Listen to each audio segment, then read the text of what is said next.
குடியரசுத் தலைவர் திரௌபதி முர்மு உச்சநீதிமன்றத்திற்கு அனுப்பிய குறிப்பினை மாநில சுயாட்சியை பாதுகாக்க உறுதி பூண்டியுள்ள அரசுகள் எதிர்க்க வேண்டும் என்று முதலமைச்சர் மு.க.ஸ்டாலின் வலியுறுத்தியுள்ளார். தமிழக ஆளுநருக்கு எதிரான வழக்கின் தீர்ப்பு குறித்து குடியரசுத் தலைவர் திரௌபதி முர்மு உச்சநீதிமன்றத்திற்கு விளக்கம் கோரி 14 கேள்விகளை எழுப்பியுள்ளார். இதற்கு ஏற்கனவே முதலமைச்சர் மு.க.ஸ்டாலின் கண்டனம் தெரிவித்துள்ளார். இந்த நிலையில் மேற்கு வங்கம், கர்நாடகா, இமாச்சல பிரதேசம், தெலுங்கானா, கேரளா, ஜார்க்கண்ட், பஞ்சாப், ஜம்மு காஷ்மீர் ஆகிய 8 மாநில முதலமைச்சர்களுக்கு ஸ்டாலின் கடிதம் எழுதியுள்ளார். அதில் நீதிமன்றத்தின் முன் ஒரு ஒருங்கிணைந்த சட்ட உத்தியை உருவாக்கி இந்திய அரசியலமைப்பு சட்டத்தின் அடிப்படை கட்டமைப்பை பாதுகாத்திட முன்வர வேண்டும் என்று அவர் கேட்டுக்கொண்டுள்ளார்.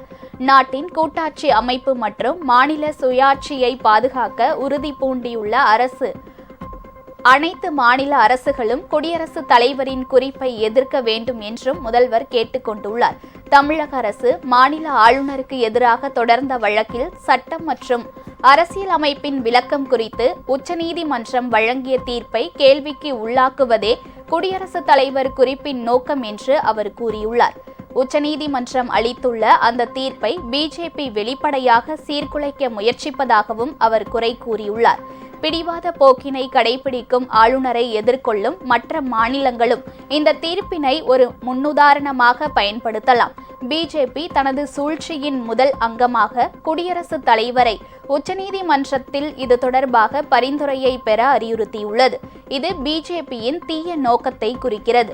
இந்த முக்கியமான கட்டத்தில் கூட்டாட்சி தத்துவத்தையும் மாநில சுயாட்சி கொள்கையையும் காத்திடும் நோக்கம் கொண்ட பிஜேபியை எதிர்க்கும் மாநில அரசுகள், மாநில கட்சி தலைவர்கள் அரசியலமைப்பை பாதுகாக்கும் இந்த சட்ட போராட்டத்தில் இணைய வேண்டும் என்றும் ஸ்டாலின் தனது கடிதத்தில் வலியுறுத்தியுள்ளார்.